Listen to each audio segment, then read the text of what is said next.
I'm Jim Williams, and I'm the Dean of Libraries here at the University of Colorado Boulder, and we're delighted to have you with us this afternoon. We are, what are we doing today? We're celebrating the 100th anniversary of the Women's International League of Peace and Freedom. And guess what? Its archives are here in our collection.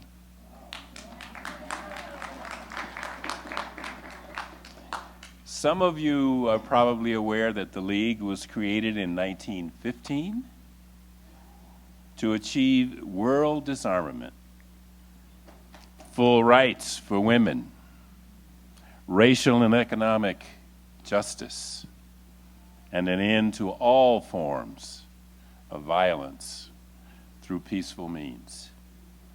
The League's goal, which is certainly still relevant today, is to establish those political, social, and psychological conditions which can assure peace, freedom, and justice for all. So welcome to today's program to honor the League's legacy, a program that's entitled Talking with My Grandmother, World War I and the Women's Peace Movement. I'll now turn the program over to Stephanie Uhas, who is one of our major curators in our archives department. Stephanie? Let's hope this is actually still working. Oh, good. So I will now try to ad-lib my part since I wasn't planning on actually being up here, but I wanted to make sure you knew that we had an exhibit, and our exhibit is down by the east entrance. The Laughing Goat Coffee Shop is down there on the first floor. So if you go down the elevator, it's really confusing in this building because there's so many levels. But take this down to the second floor where you see the main circ desk and walk all the way around to the other side of the building. Then go down one more flight and you're right there at the exhibit. So I hope that you will actually come and take a look at all of the work that represents some of the materials and photographs that we have in the archives from the WILPF organization.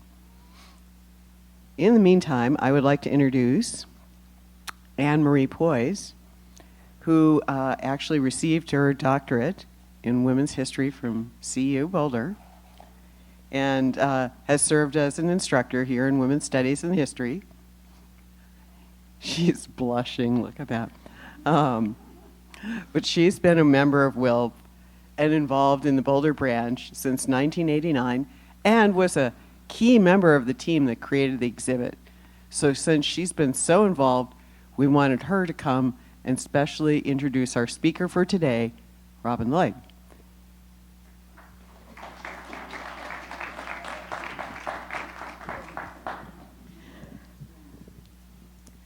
A hearty welcome from the Boulder branch of WILPF and this wonderful reception provided by Friends of the Library. We're most appreciative.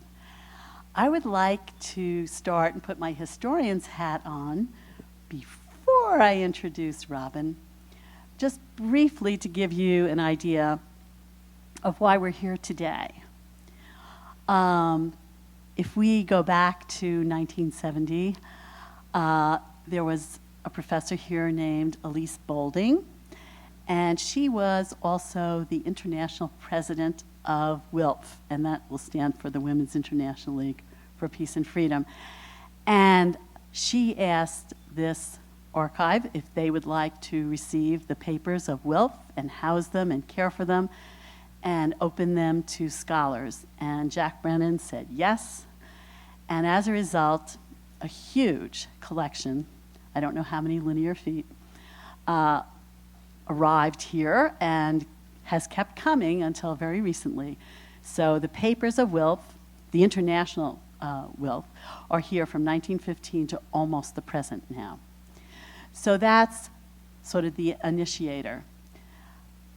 What got the exhibit going and then this event was that Robin Lloyd, about a year ago, said, "Gee, Boulder Branch, what about those papers?"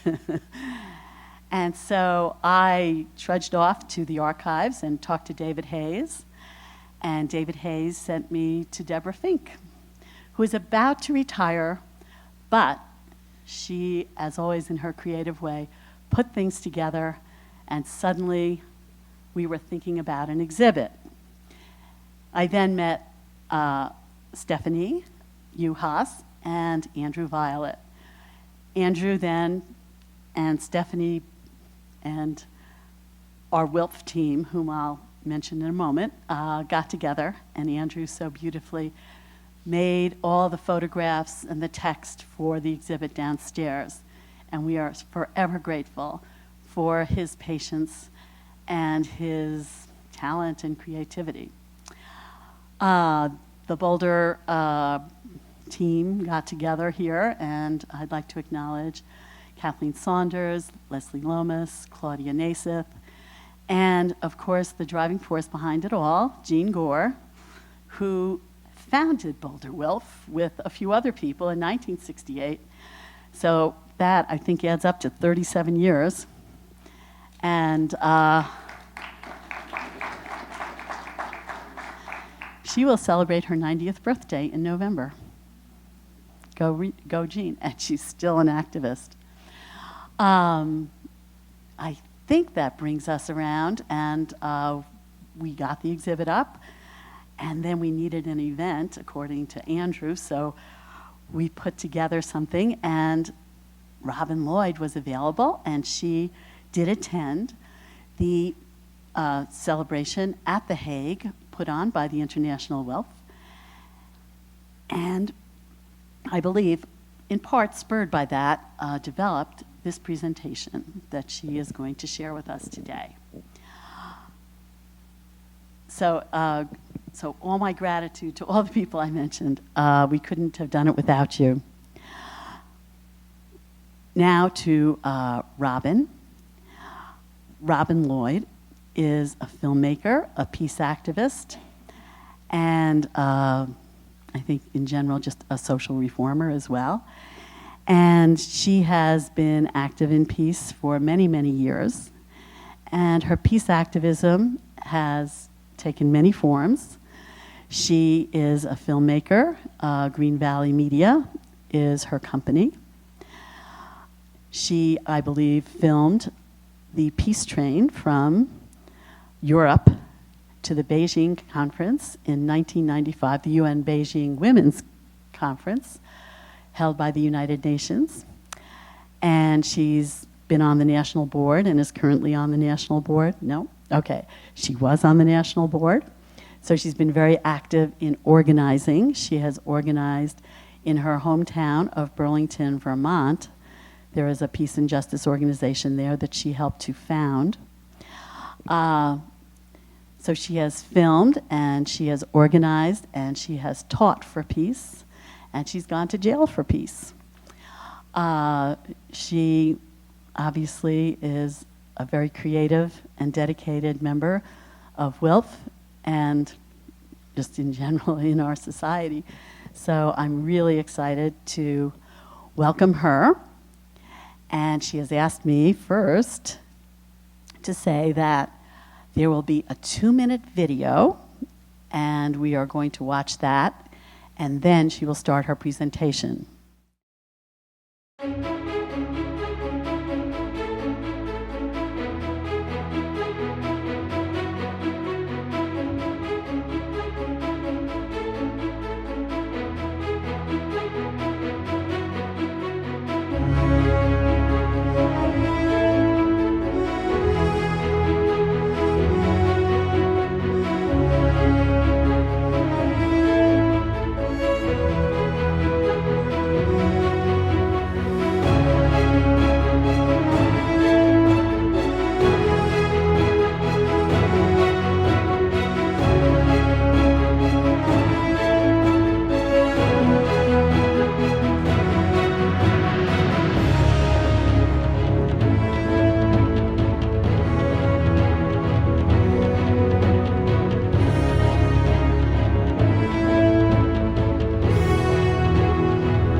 And so, you know, I think this really gives a picture of why, of the enormous impact WILPF has had over the years, and how significant it is that you here maintain the archives for international WILPF, not for national, but just for international, which means that all the sections of WILPF are here in your library. So I'm very grateful for that and honored to be invited today to address you and to see your library and even to go down to your archives. So yes, I am a peace activist from Burlington, Vermont, and I'm the granddaughter of Lola Maverick Lloyd, who was one of the many founders of WILPF, and whose 100th anniversary we're celebrating today. I was explaining to Lola about the archives here, and you know, she was thinking that it's really the foundation stone for all of WILPF that these papers are here, and they were brought here by Elise Boulding. So I really want to thank her and thank everyone who set up this event, Jean Gore and Anne Marie and Leslie, who is putting me up, and David Hayes, who gave me a tour of the archives. So what I want to do today is tell you about some of the cataclysmic events that happened during my grandmother's lifetime, some of which she was involved with. And in addition, I want to tell her, to bring her up to date on some of the powerful developments that have happened in women's rights and peace since her death in the middle of World War II. So Lola was a Texan, granddaughter of Sam Maverick, who was a Texas rancher. Some of you may know the story, whose name has entered the lexicon of our language because he refused, or perhaps he forgot, to brand some of his cattle. And so any wandering cow, and therefore any independent person, is now called a maverick. Don't tell me how it went from the cows to modern day, but that's the story. Anyway, as a young woman after high school, Lola had the audacity to apply to an elite college. At that point, many women in the late 1890s weren't really thinking of college at all. She applied and was accepted at Smith College in Massachusetts, which was a religious college in those days. So I found in researching the Smith archives that her Texas heritage really followed her. The page in the yearbook of the year she graduated in 1897 read, "Lola Maverick," it says, "she came to scoff. Would that one could truthfully say, she remained to pray." So sounds like Lola remained a skeptic and thus a maverick despite her refined education. She kept Texas in her heart. In 1902, 5 years out of college, Lola married into a very interesting family. She married William Lloyd, whose grandfather was one of the founders of a prominent newspaper in Chicago, the Chicago Tribune. Her new father-in-law was the socialist author and muckraker Henry Demarest Lloyd, and the author of the first expose of America's major oil company, Standard Oil, owned by the Rockefellers. His book, Wealth Against Commonwealth, became a sensation at the turn of the century. Lola and her husband had 4 children between 1902 and 1913, and they participated in the progressive social life of Chicago. But Lola felt she was active, but not in a sense fully engaged in life. But then something happened, the outbreak of World War I. And I want to play you this song, which was one of the most popular songs at that time, popular before the U.S. entered the war. And I can't help but think that it was a song that Lola was well acquainted with.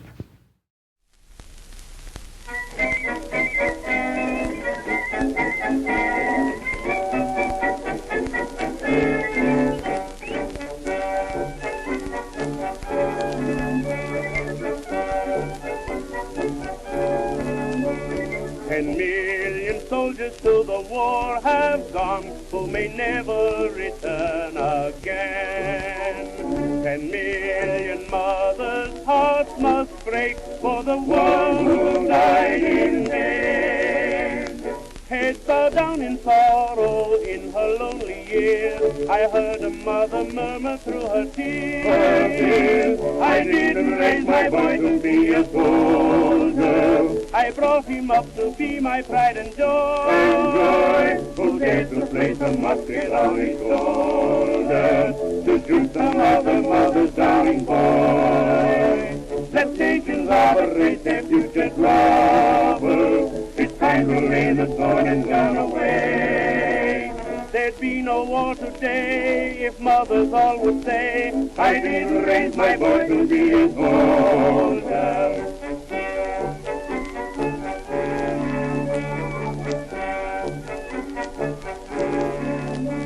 What victory can cheer a mother's heart when she looks at her blighted home? What victory can bring her back all she cares to call her own? Let each mother answer in the years to be, remember that my boy belongs to me. I didn't raise my boy to be a soldier, I brought him up to be my pride and joy, who dared to place a musket on his shoulder, to shoot some other mother's darling boy. Let nations operate their future troubles, it's time to lay the sword and gun away.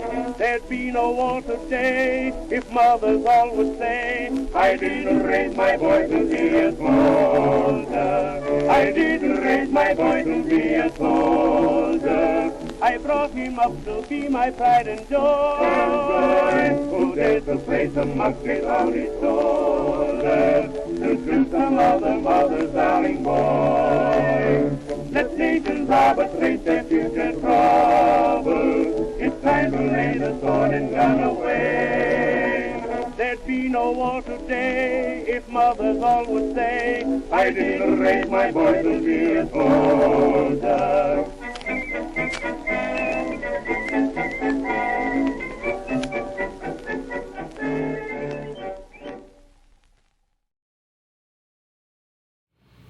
So I've tried to understand through reading and videos and everything how Lola's life changed so drastically during those 9 months, from the beginning of war in August of 1914 to her determination to try to end the war in 1915, in April of 1915. How did she change from being a housewife and a suffragette and living a comfortable life, really, in a suburb of Chicago, to becoming what a friend of hers described as truly a live wire and a brick and everything else that goes to make up a militant pacifist? So last year, when the 100th anniversary of WILPF was going to be celebrated and we were all thinking about the history, I started looking at what she must have been reading in her family's newspaper at the time. It began, as you know, the war began on June 28, 1914, when a teenage Serbian nationalist, Gavrilo Princip, shot and killed the Archduke of Austria-Hungary. When that happened, and then one month later, the nations of Europe fell in line like dominoes and the shooting war began, I began to follow day by day the headlines of the Chicago Tribune from back 100 years ago. I was perplexed, and I assumed Lola was too. Why was this war happening? I'm sure there are historians in the audience who maybe have studied the same issue. But since I didn't really understand it, and not being a historian, I took a course at the University of Vermont. And you know, I asked, how could millions of men obey the call of their leaders, put down their tools, leave their farms, and go to basically a line in the sand, well, in northern France, and build trenches against people that they didn't really dislike the year before, and then attack them, go over the top, as the expression was, over the top of the trench, to almost certain suicide in many situations, and do that for 4 years. How could mothers be convinced to let their boys go? And how was it that boys on both sides went and were so confident of victory when they set off? There has really never been slaughter like that before, partly because the industrialization of war made killing so much easier and effective in World War I. And when you look at the results of it, it became not the war to end all wars, as President Wilson hoped, but the war to start a century of wars. So I wonder not only what causes people to go to war, but what causes a person like Lola and maybe like you and like me to move out of complacency and act to try to stop war. I've realized, looking back, that I became specially absorbed in Lola's life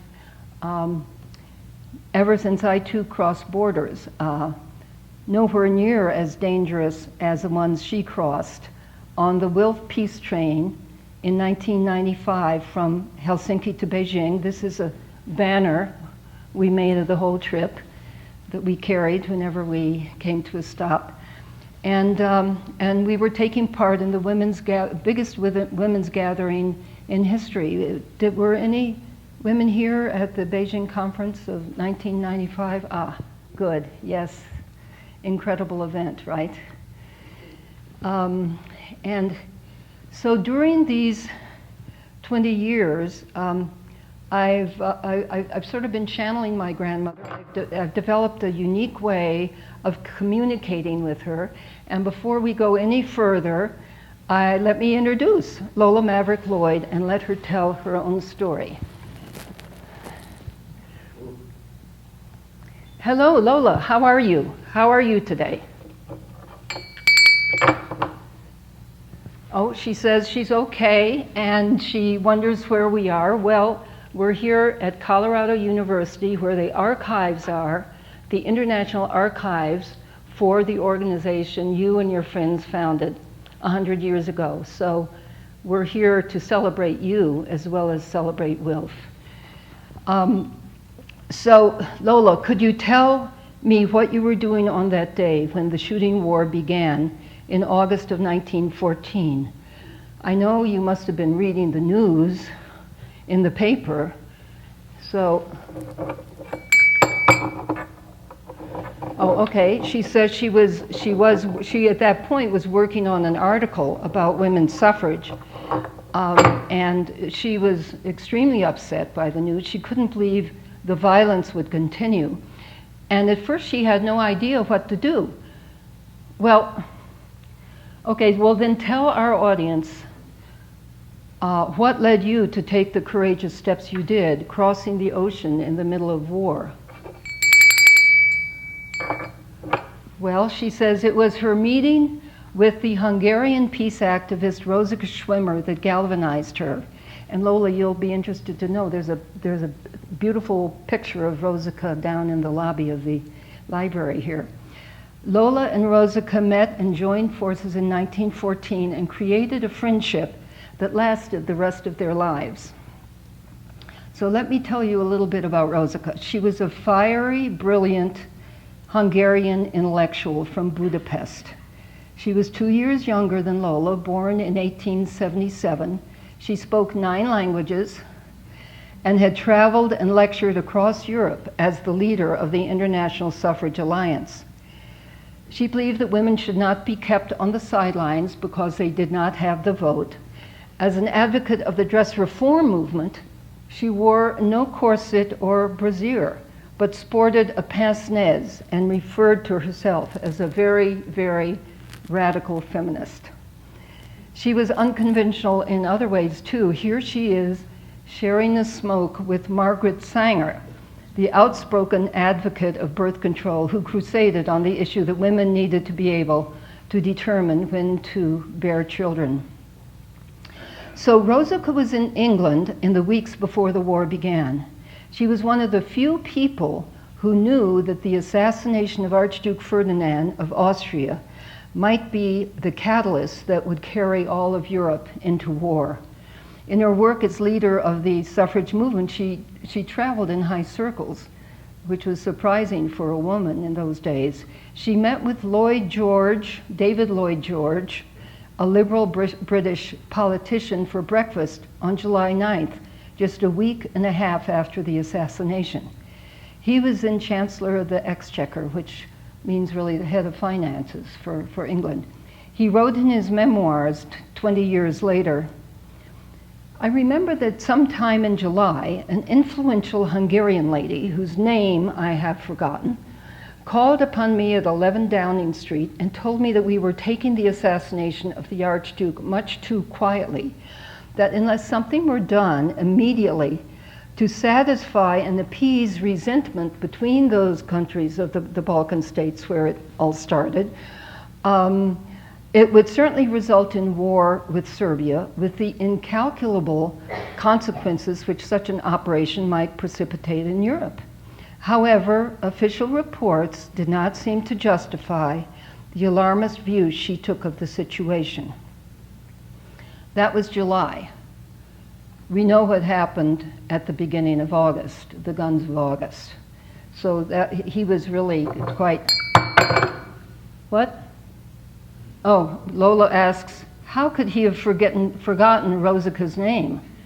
Well, I wondered the same thing when I read that statement, but you know, at that point it was very much a man's world, and at least he remembered that you had something important to say. So that was good, that Rosika had something important to say. So in the fall of 1914, with war already raging, unable to return to Hungary, Rosika came to America, hired a publicist, which was quite unusual in those days, and toured the country speaking on one theme, urging President Wilson to convene a neutral conference to give the belligerents an excuse to stop the bloodshed. In fact, she met with President Wilson. As a pacifist, she had a powerful insight that if the war was allowed to continue to play itself out to the end, the settlement would be a victory settlement of the victors over the vanquished, endorsing the militarists' territorial conquests, and would be doomed to failure. When she got to Chicago, 3 women, similarly horrified at the bloodshed being spilled in Europe, offered their services in squiring her around. That's when Lola met Rosika. Lola, I'm going to tell the folks here what Rosika said at your memorial service, since you missed out on that. One day, Rosika said, I remember Mrs. Lloyd was standing near a piano where I was leaning, and she said, Madam Schwimmer, I have heard you speak 17 times. Well, I nearly hated the woman for that, because her listening to me say the same thing over and over again, well, it was embarrassing. Yeah, well, Lola says, how can she say that? I was enthralled with every word Rosika said. Yeah, well, so I've gathered. So together they accompanied Rosika to meet Jane Addams, who was running one of the country's first settlement houses, Hull House, in the immigrant section of Chicago. And they worked with Jane to issue a call with other women leaders for a women's peace party that took place in Washington, D.C. in January of 1915. And you know, you have to remember, women didn't have the vote by then. In a sense, not having the vote meant perhaps they could had more energy to put into issues of war and peace. So right around that time, they received a desperate plea from a woman doctor in Holland, Aletta Jacobs, to come to The Hague for an international peace conference made up of women from both sides of the conflict. And so it happened. you left your children behind and persuaded your husband to join you and other women to cross the ocean and meet up with 1,200 women, the numbers vary here, from 12 countries from April 28th to May 1st, 1915. And here is a painting I did that imagines that journey. The conference took place during a week when only 140 miles away, one of the most violent battles of the war took place at Ypres, Belgium, where massive amounts of chlorine gas was used by the Germans for the first time. Even the horses, yes, even the horses had to wear gas masks at that time. I want to read you some of the words that Aletta Jacobs spoke at the opening plenary of this conference. With mourning hearts, we stand united here.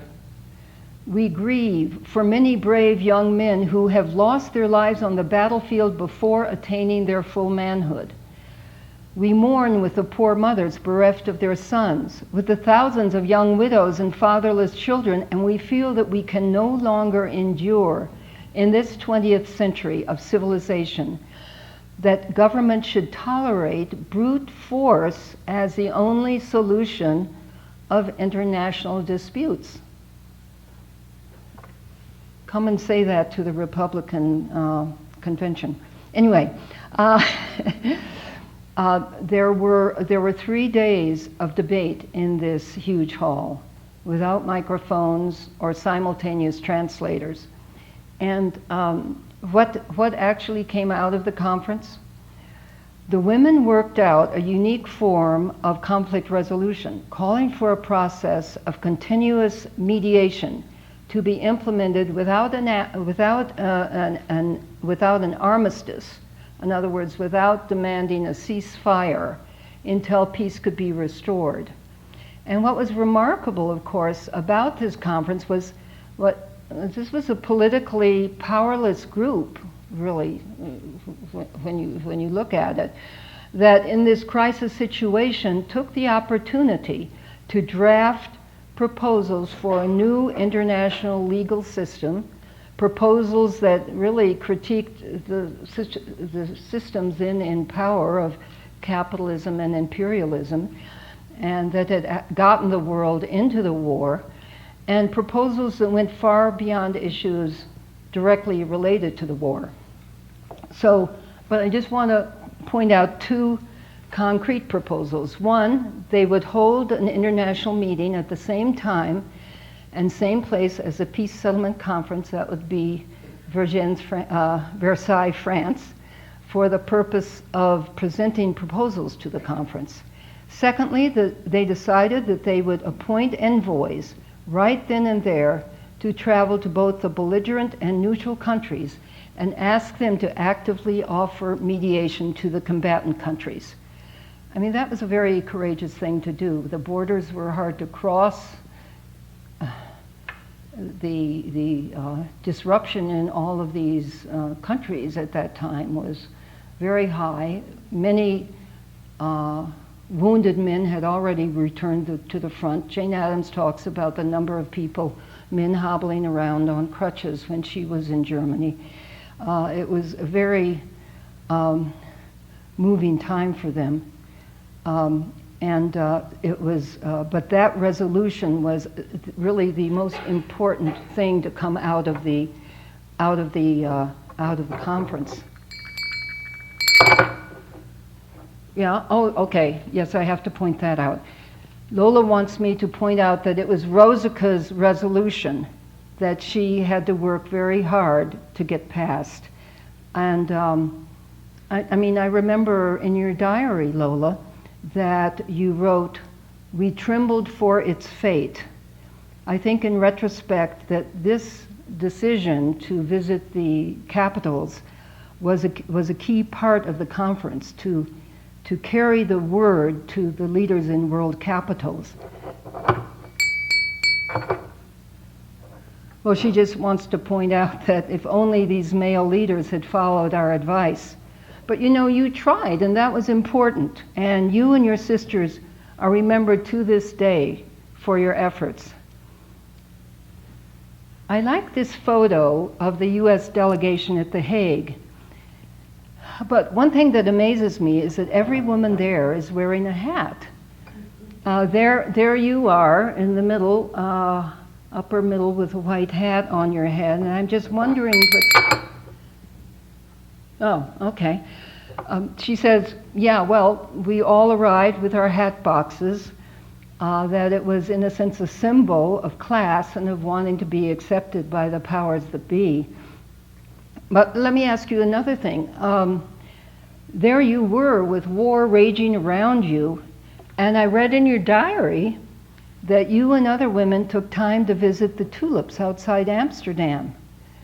You know, how could you take... Oh, okay. Well, I like that. She says, well, there was a saying a couple of years earlier from the immigrant women textile workers of Lawrence, Massachusetts, when they were on strike in 1912, that women want bread for all and roses too. And so Lola says that at The Hague they said, women want peace for all and tulips too.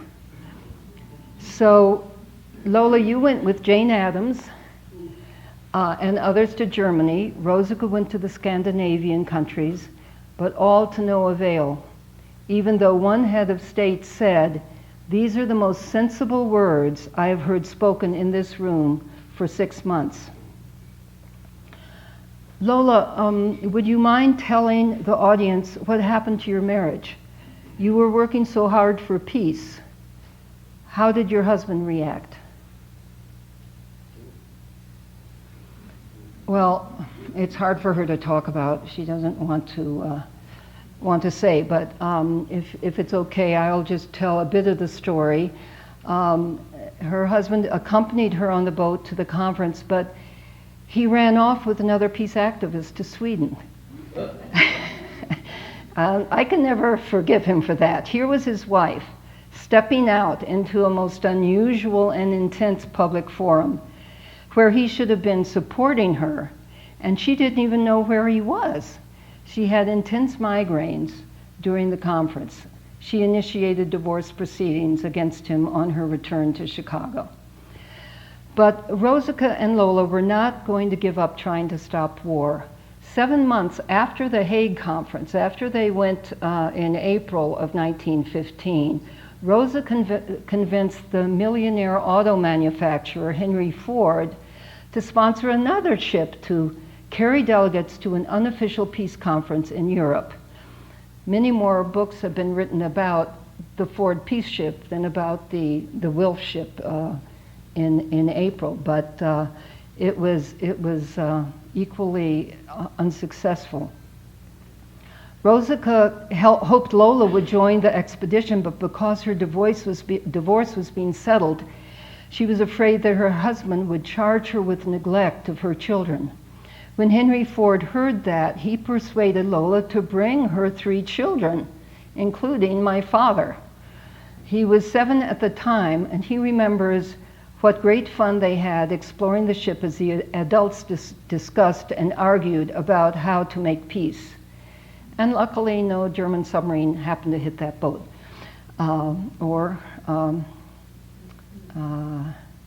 Yeah, that was when he was 7 years old. But like I say, that effort too failed. And Lola, I know you were tremendously disappointed when President Wilson, who had pledged to keep the U.S. out of war, started rearming and used the excuse of the sinking of the Lusitania to bring the U.S. into the war to make the world safe for democracy. And what happened was that Rosika's premonition came true. Not only did the U.S. get drawn into the war, as we all know, but the peace treaty at the end of the war, the Versailles Treaty, was really a revenge treaty of victors over vanquished. Its harsh terms against Germany and Austria-Hungary planted the seeds of resentment and despair that led to the rise of fascism and Hitler. WILPF was one of the first organizations to criticize the treaty. Yeah, well, Lola just wants to remark that she was very disillusioned, both with the entry into the war and the terms of the Versailles Treaty. Well, you know, I remember your essay.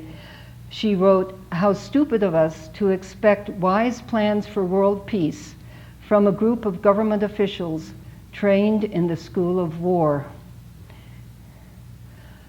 Life after war was very difficult for Lola and Rosica and Jane Addams. Although after World War I there was an economic upsurge, there was also what became called a Red Scare in the United States. The Tsar of Russia had been overthrown, the Bolsheviks had taken power, and capitalists everywhere were afraid that communism was going to prevail in their countries. During the Red Scare, which lingered for many years, feminists and labor activists and pacifists and foreigners such as Rosica were suspected of being bomb-carrying Bolsheviks. Here the cry is, "Close the gates,"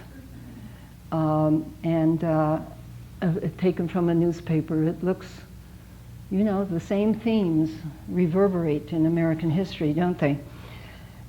Many people were deported, such as a well-known anarchist thinker, Emma Goldman. Here the American eagle is throwing reds out of the nest. Okay, yes, I will do that. She says she wants you to hear about the spider's web. The spider's web was a widely circulated chart made up by conservative groups that linked activist women with liberal and radical organizations, and it implied that they were subversive or red. Lola was able to ignore these accusations because she was an American and was well-to-do, but Rosica was vulnerable. She was called a German spy, a Bolshevik, and a Jew. And she was a Jew, but so what, you know? She worked hard at countering these allegations, but the damage was done. Starting in the 20s, she could never again make a living from speaking engagements as she had before the war, and she was a very charismatic speaker. Much of the time, she depended on my grandmother for financial help. When she applied to become a U.S. citizen in 1928, she was rejected by the Supreme Court because she refused as a pacifist, as a 50-year-old pacifist, to take the oath of allegiance that she would bear arms in time of war. Being a peace activist, taking justice issues seriously, carried heavy costs in those days. Government repression of activists, as we know, continues to this day. So Lola, it's clear that the 20 years between World War I and World War II were in many ways deeply depressing for you and your friends. You had continued to work very hard to make sure that another war would not take place, and you and the larger movement did have some successes in the 20s. For example, in 1928, there was a moment of global clarity and good sense when the nations of the world signed the Kellogg-Briand Pact. This was a binding treaty between nations that committed them to not use war to resolve conflict. It was binding, but obviously ignored. It's still on the State Department website. Binding, but ignored. The next thing, oh, okay, yes, she says, tell you about the Nye hearings. The Nye hearings were important congressional hearings in 1934-36 that came out of the growing movement calling for non-intervention in European wars, calling into question the entire justification for American involvement in the so-called Great War. And WILPF was very involved in setting up these hearings. Senator Nye's committee revealed that President Wilson had been pressured into entering the First World War by munitions manufacturers who made a profit from this mass tragedy. The hearings called out the weapons manufacturers by names. There's Irene DuPont at the hearing, arrogantly blowing smoke rings. The DuPonts, major chemical and munitions makers, were dubbed the merchants of death. They had 1,000% business gain over pre-war years and had made $100 million in contracts with Britain alone, with financing from J.P. Morgan and others. For 3 months, the hearings focused on the DuPonts. Sadly, they emerged unscathed, but at the time, the hearings had a real impact. Yes, I think, Lola, that the Nye Committee hearings were a major achievement for WILPF, and it makes you wonder what would happen if a similar munitions hearing were held today. After the Nye hearings, it was followed by the Neutrality Acts of the 1930s, but shortly thereafter, military spending began to rise, and with the attack on Pearl Harbor, the U.S. entered World War II. Your daughter, Jessie, said at your memorial service in 1944 that your heavy awareness of humanity's wholesale suffering contributed to your death.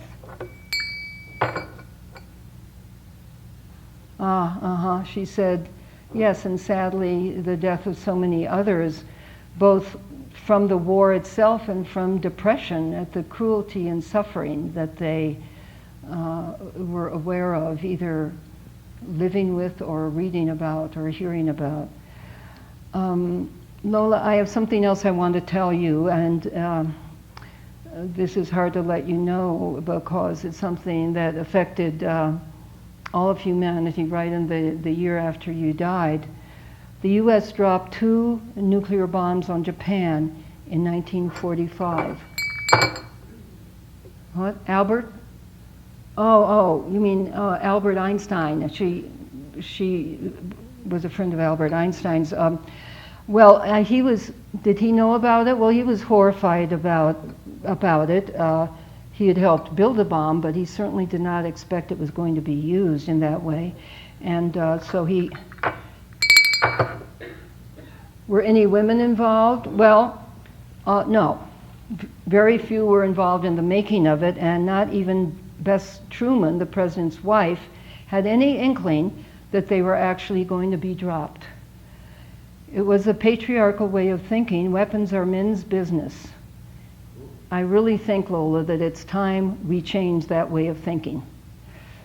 So now, Lola, I want to tell you and the people here the good news. For one thing, WILPF continues to exist, as we know, and just celebrated its 100th anniversary back at The Hague in April of this year. In addition, looking back from the time of your death of 1944 to today, there were many men and women working hard to create a world without war. You and Rosica founded the Campaign for World Government in 1937, before the Second World War. The World Federalists were organized after the war, and 2 of your daughters worked with world citizen Gary Davis, who died 2 years ago, to promote world passports and create a world government. And a film about him is going to be coming to Boulder probably in a few weeks when the Dalai Lama is here. Nevertheless, there has still been war, Lola. There was more wars after World War II, the Korean War, the Vietnam War, and at the end of the century, the first Gulf War, and now more wars. But the good news is that during this time, women's groups were growing more powerful. Women met 4 times in unprecedented international conferences organized by the UN and held the largest gathering of women in world history in 1995, the 4th World Conference of Women in Beijing, China. Out of this came women determined to promote women's activism in foreign policy and war prevention, and women's participation at peace tables whenever a conflict was being concluded. And this resulted in Security Council Resolution 1325. Now, does anyone know what that is? Is the Security Council? Yes, okay, a few people, good. Well, now everyone will know. It's a UN resolution, the first passed by the Security Council in the year 2000, that promotes and advocates for many of the same concerns that Lola and her friends identified in 1915.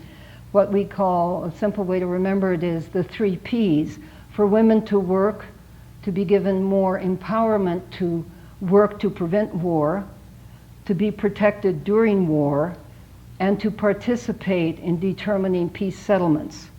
In other words, to be present at peace tables and be present signing the documents that end wars. So our 100th anniversary conference at The Hague this April invited women everywhere to join the Women's Power to Stop War. Women came from the Congo, from Colombia, from Pakistan, Palestine, Israel. They met to compare notes and to learn skills and to learn about international war, to enable them to go back and truly implement peace and security in their countries. So thank you, Lola and Rosica, for getting us all started on this. Clearly, it's time for us women around the world to unite and say no to war. We demand a seat at the peace table. International WILPF, that is its main activity, is insisting that women from Syria and Libya and other countries of war have a presence at the peace tables. More than that, we demand structures that make war illegal. So let us renew our commitment. Coming out of the 100th anniversary, as articulated by our Secretary General, Madeleine Rees, who is a very dynamic international head of WILPF now, she uses the phrase, we need to abolish the medieval narrative of militarists deciding our fate without our consent. And above all, let us show the power of women not only to stop war, but to end war altogether. So I've told you the story of Lola and Rosica, and well, that's what I was just going to say. Lola wonders whether you have stories from your grandparents, your grandmothers, grandfathers, or great-grandparents about this war to end all wars, which started 100 years ago, or the wars that followed it, or the Second World War. When you think about it, how much our lives are determined by war and militarism, by our ancestors coming here because they were fleeing from a war in Europe, or because our family served in the military, were injured, and for the rest of their lives had to be cared for and change the whole structure of the family because of that. So it's time for us to share our histories together and demand an end to war. Thank you very much.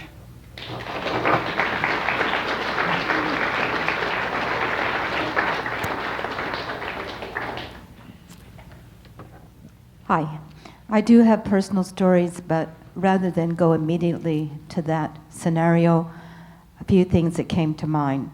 Sometimes a name change can do wonders, not just in terms of marriage. But I want to suggest that it be the Women's International Federation for Peace and Justice. You can never have freedom without some sense of justice. We had historically the Nuremberg trials. We might note that bin Laden didn't go to The Hague, and he didn't have his trial, you know.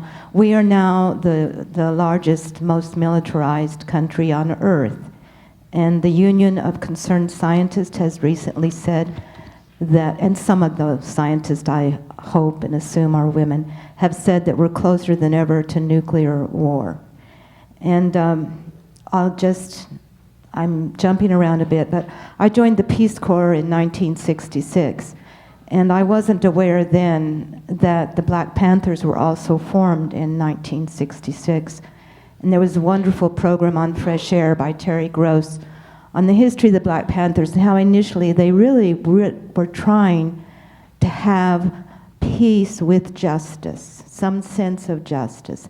And as you say, the problems are recycled, and we're in the middle of another cycle again. The same things that the Black Panthers faced, the same thing the Chicago 8 faced, the same thing that some of us in our personal stories have faced.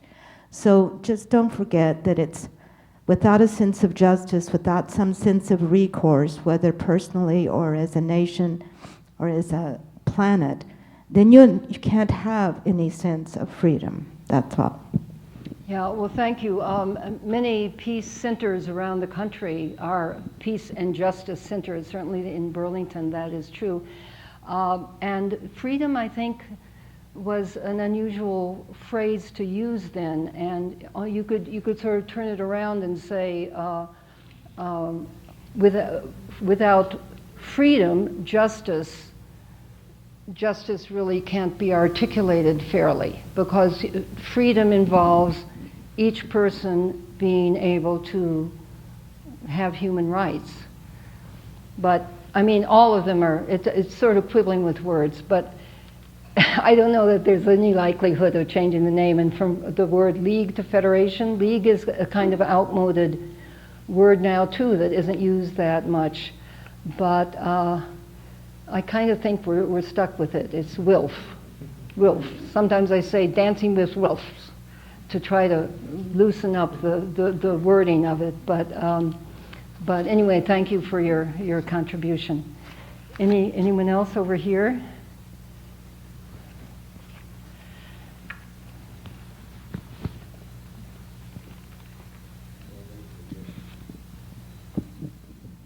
Well, I wanted to get back to what you posed, which was about resistance to war. So I come from a long family of multi-generational draft dodgers. In fact, my grandfather from Russia refused to be conscripted into the Russo-Japanese War, and that's what led to many people, especially Jewish people, getting out of the Tsarist regime. Ironically, I just came from a weekend in Glenwood Springs where Teddy Roosevelt was president in 1905 and stayed there in Colorado and worked on and became the first American president to win the Nobel Peace Prize for a treaty between the Japanese and the Russians. But they fled here and found that they were not necessarily welcome. There were a lot of restrictions even then about who could come in the United States. You couldn't have a criminal record. Now, clearly he was a draft dodger and couldn't get a letter from the chief of police in Moscow letting him go. And then I have other family members that were pacifists and went to Canada rather than be conscripted in Vietnam. Mm-hmm. And I managed to be 4F. And then our country converted to a mercenary army. Right, so the idea of a mercenary army might not be favorable to the long-range efforts of our visionaries that we hear about today. So. Yeah, we've certainly entered a new phase of war making. I mean, I think it's interesting that World War I, conscientious objectors had a very hard time there because the concept wasn't really understood by governments at all. But you know, it was a very, you could say, fruitful time in a way, because a number of different organizations got founded right around that time, and Jane Addams was involved in many of them. The NAACP was started, I think, maybe a decade before World War I, but the War Resisters League was formed after World War I, and Fellowship of Reconciliation. I don't know if some of you know these groups. And those two groups all three of them are still existing, as well as the American Civil Liberties Union. So with all the disastrous killing that took place, people were forced to really try to articulate an alternative, and the War Resisters League especially became involved in World War II and other wars in providing help to conscientious objectors.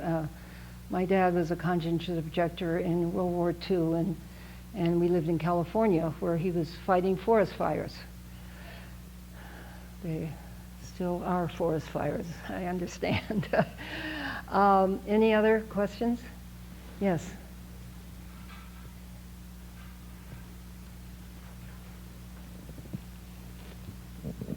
I have a question, but I'll share a family story because that's what Lola asked.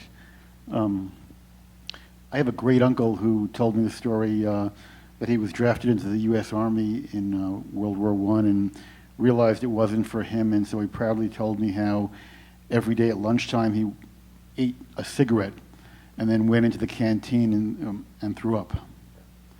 And finally, yep, ate a cigarette. It made him throw up, and finally all the men begged them to let him out of the Army. Wow. And he was very proud of that story. The question I wanted to ask is, I know from your history and from the introduction that you've been to jail for justice and anti-war activities. Could you tell us, in your opinion, kind of a little bit, were the circumstances where it was worth personally putting yourself at risk of going to jail? And then the second part of that is there an age where it's no longer worth going to jail to stop war? An age of a person's age? Yeah. Well, I mean, it was young people who used to, who did it.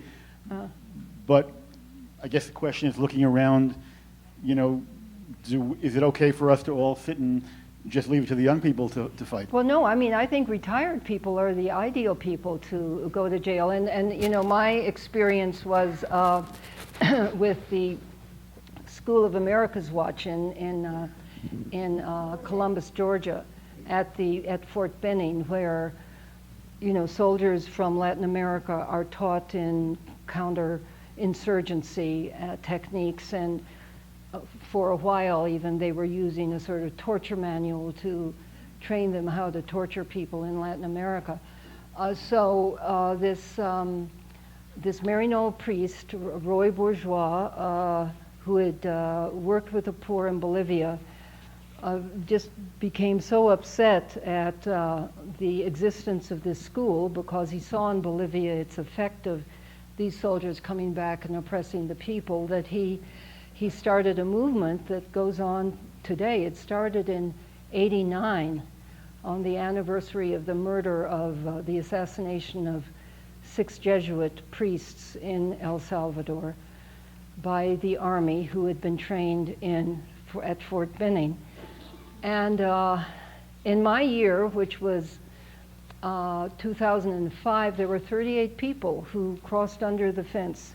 And we all knew that merely doing that, which was not, it was just a misdemeanor, but for a misdemeanor, we were going to be put in jail for 3 months. That was the way we were being dealt with. This movement was being dealt with.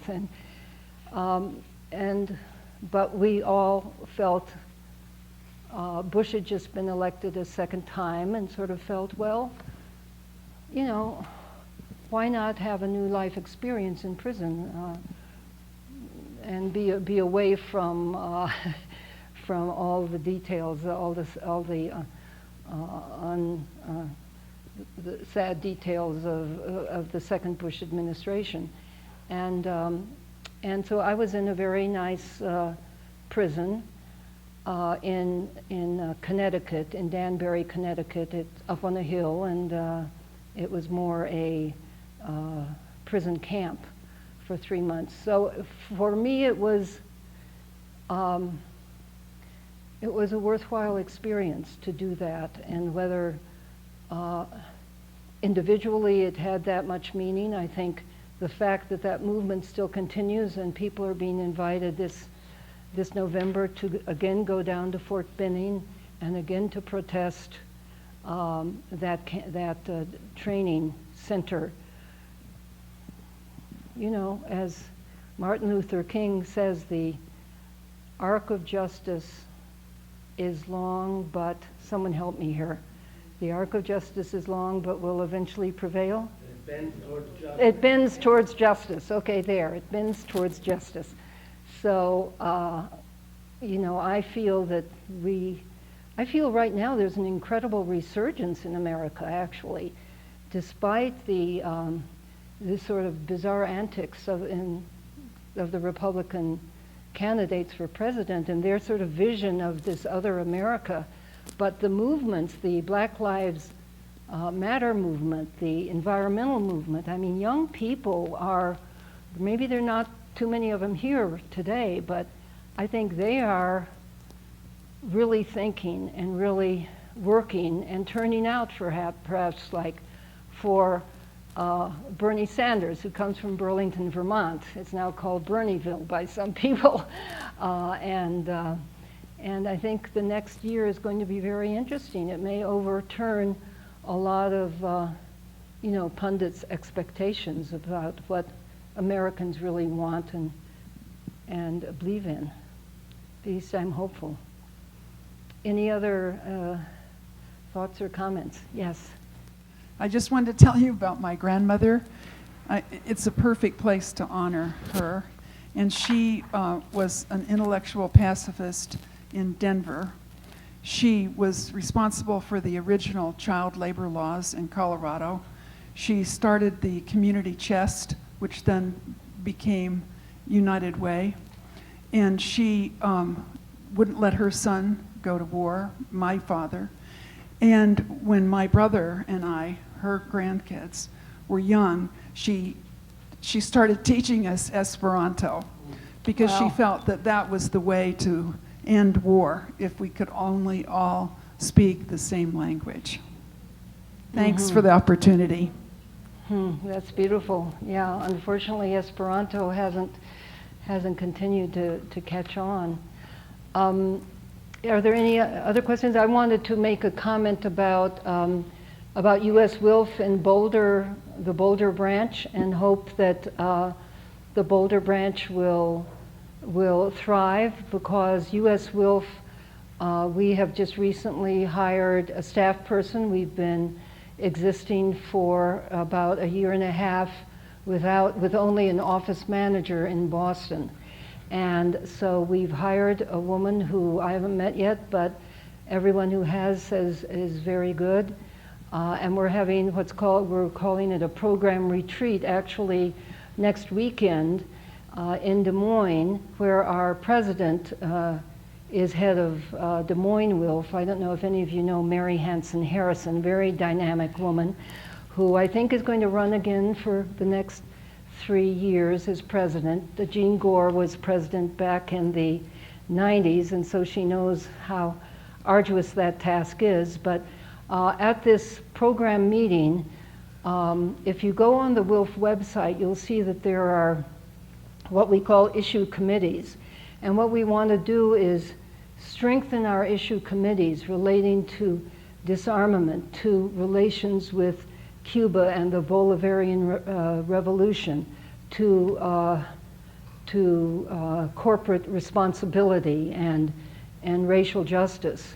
We want to strengthen the committees, but also strengthen the branches, and be able to offer you to people like me to come out and talk, or for Mary Hansen Harrison to come by and give a pep talk, or find out what are your issues and what we can do to help strengthen your organization, and ways to reach out to young people, which I think WILPF really needs. And one way we're doing that, I think the most powerful thing we're doing right now is every March we sponsor a practicum at the United Nations, and this is during the Commission on the Status of Women.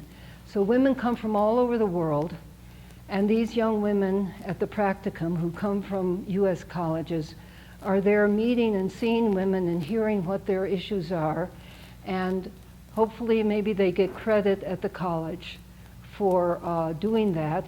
And also they learn about WILF, and a number of them are now serving on our national board and are active in branches. So if Colorado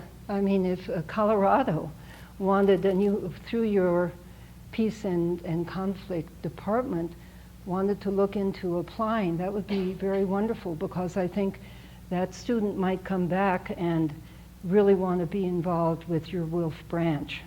So please do look into that. The practicum, the information will be on the website, and people need to sign up, but I think around the middle of November. We have one more question. Okay. Thank you. Thank you for the lecture. I actually from Japan, and when you say that the war influences on ourselves, I came to think that the grandfather story, he was about to be a suicide attacker. To be what? Suicide attacker. Oh. So Japanese soldier drove themselves to the United States plane. And Kamikaze, yeah. yes. Uh-huh.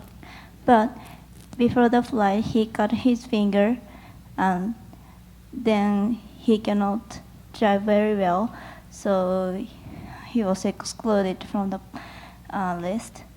When you say that the war influence in our lives, the story is in our family is thanks Buddha story, but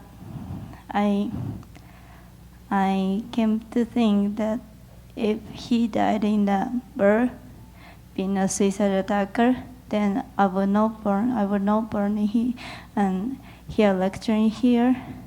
So I'm very grateful for you to do the lecture. Oh, thank you. You're saying it was your father who cut his finger? No, grandfather. Grandfather, oh my goodness, yes. Yes, definitely. Well, thank you for that story. WILF has a very strong section in Japan. In fact, Jane Addams visited Japan and got sick there and was in the hospital, and the Japanese women came and nurtured her and listened to her stories, and they really bonded. So I think that was the basis of the WILF Japan section. And yes, and we've lived through so much together as two countries.